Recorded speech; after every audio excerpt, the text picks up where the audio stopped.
Session 8, Self-Awareness. Wow, that's a topic. Well, anyway, before we get into that, TC community, what's up?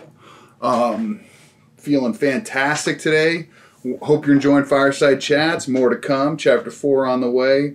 And 5, actually. Chapter 6. A couple things about this section. This is the behavioral science stuff. So it's kind of the boring part. And actually some of it's a little outdated. But still, it's cool to hear things in Skinner's words and the poetry of that. So I hope you're enjoying that. Keep checking it out. Keep sharing your thoughts. I love hearing it. I really appreciate a lot of you guys who are just honest and like, this thing has been sitting in my Kindle, or have had this book on my shelf for 2 years and I haven't touched it. I honestly, that just makes my heart feel good that I'm helping get those words out there so that they're absorbed in some capacity. Anyway, little update. Today's going to be probably more like a rambling series. I wrote down some bullet points here because of what the topic is. Obviously, we're going to talk about self-awareness, but because I got a request actually from a listener from a TCer, and actually an old colleague of mine and friend, Emily. What's up, Em? Shout out to you for asking for this video.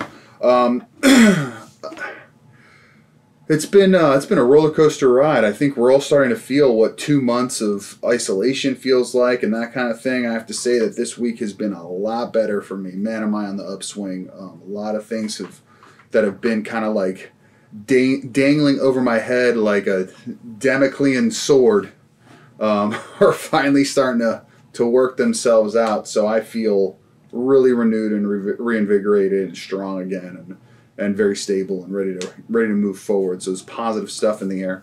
But anyway, enough about that. Let's talk about self-awareness. I think the reason I wanted to take up this topic, aside from Emily's request for it, is because I think it's a very interesting idea that we don't talk enough about in terms of what we need to do to cultivate our own understanding of where we are, when we are, how we are in a particular place, time, and being able to wrestle with the reality of that in any given moment. I think what this is exposed, all this isolation is exposed, a lot of cracks in people's facades, but also a lot of cracks in some of the self-confidence that you might have had, a lot of cracks in some of the perceptions that you had of the world, a lot of the maybe some gaps in some understanding and beliefs that you may have had. So you're experiencing this existential moment, and with a lot of that introspective process and time to be with yourself, you get a flooding of emotions, getting a flooding of thoughts, you get a flood of just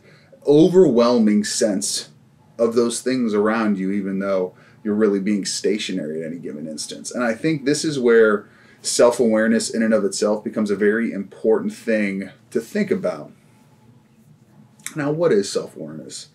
I mean, I've kind of already talked about it, but I mean, self-awareness is really just knowing thyself, right? Know thyself, Socrates said. How do we come to know ourselves? You know, we've talked about some of the activities in terms of journaling and that kind of thing, but there's a lot more to it than that. It's not just if you sit down and you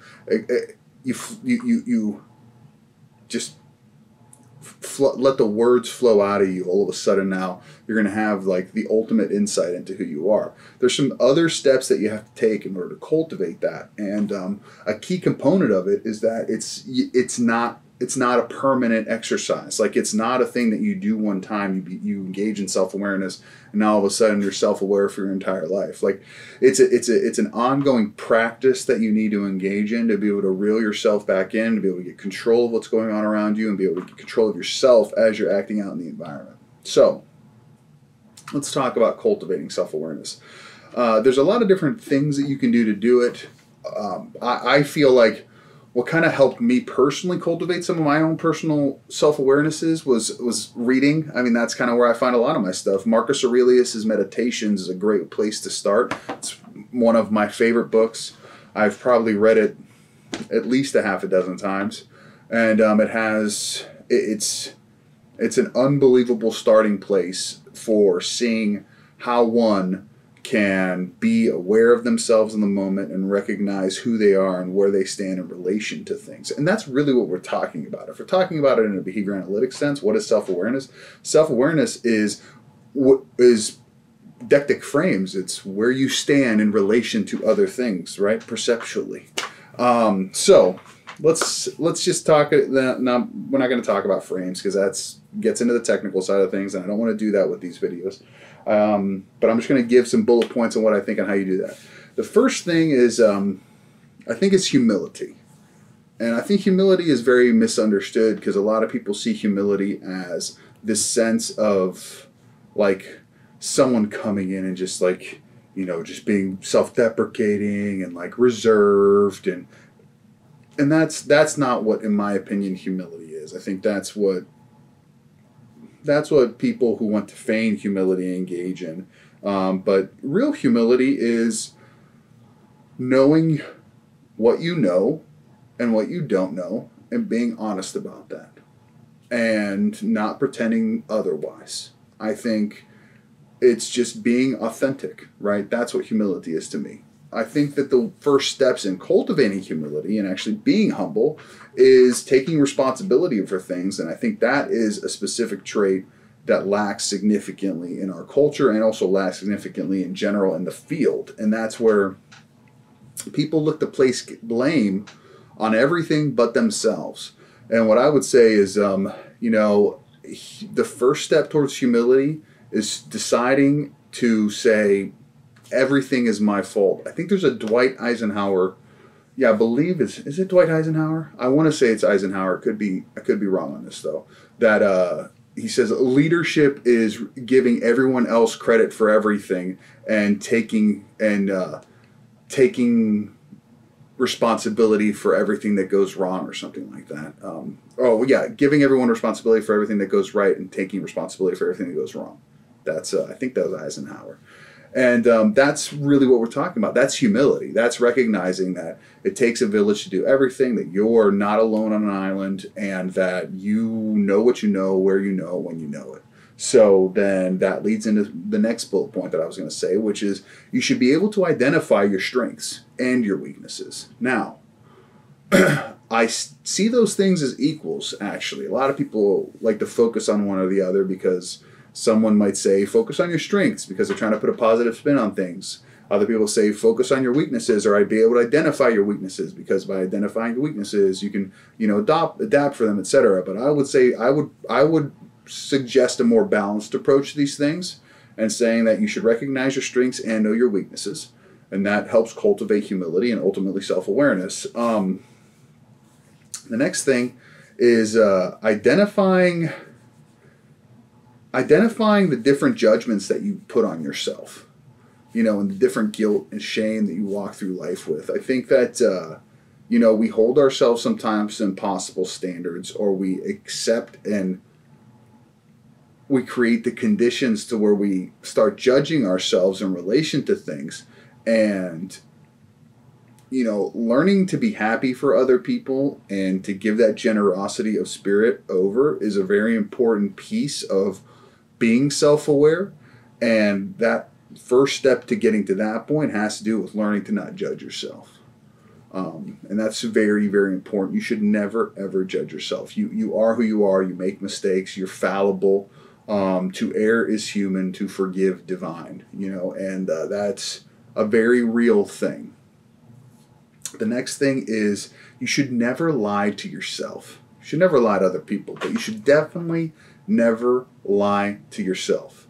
I mean, self-awareness, again, is presence in the moment in a way that you're experiencing everything that's going on around you in such a way that you are able to make decisions that are objective and codified and with your values and consistent with the different things that are occurring.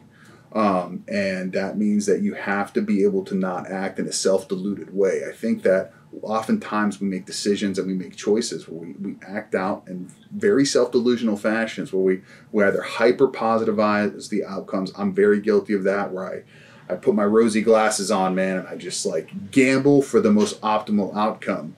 when in reality, like probability wise, it's probably a 2% chance that's going to happen. So I probably should have hedged my bets a little bit, but I'm just, my optimism gets the best of me when it comes to those things. So that's the other thing, never lie to yourself. So those are some of the things that I've personally done to work on my own self-awareness as far as like how you should go about it. I mean, I don't know. I mean, everybody comes to it in their own way, but I think humility, I think recognizing your strengths and your weaknesses, I think taking responsibility for things, I think not judging yourself, and I think never lying to oneself, never deceiving yourself are incredible first steps to getting to that point.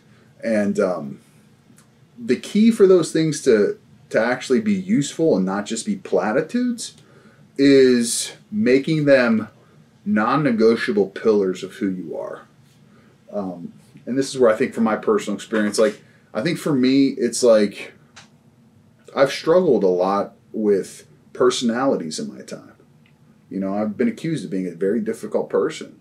And I am a difficult person at times. I'm also very easygoing. I'm one of those types of people that you either love or you don't. And, you know, I've kind of grown accustomed to that just being the way I cultivate relationships and the way things play out in the long term. And I'm very self-aware of that. And honestly, I kind of want it that way at this point. Because if you want to be with me, let's be together and let's rock and roll. Let's do things. If you don't, you know, let's fine. Let's shake hands as part of friends and let that be what it is. And I think that's a pretty critical piece to getting to certain points. But my point to this is that, like, if you stand for nothing, you'll stand for anything. So if you want to cultivate this self-awareness and live this authentic life and be present and be able to be principled and operate from values and all this stuff that we talk about, you have to be willing to take a stand for the things that you believe in any instance. And you have to be willing to accept the consequences for them. Again, that goes with taking responsibility. I've been in positions in the last year where I've taken responsibility in ways that, you know, hurt me. And, you know, I look back on them with sadness, not regret. But I feel okay about it, you know. There were times where it hurts and there are times where it bothers me, but it just is what it is. It's better that way than the self-delusional, self-deceptive, I don't know, unhappiness, man. And that's what it is. Unhappiness comes with trying to placate other people's desires and other people's demands and other people's dreams and other people's expectations. It's just garbage. So I don't know if any of this made sense. Honestly, I've kind of been rambling. This is kind of, like I said, it was going to be a rambling video because I didn't really want to script this one. I just kind of wanted to go off the cuff and just kind of talk about my own experience. But I hope you good luck on cultivating self-awareness for yourself, doing some reading, some research, enriching yourself, and identifying what you stand for and committing to wanting to take a stand for those things in the way they are for you. But anyway, until next time, be marvelous, baby.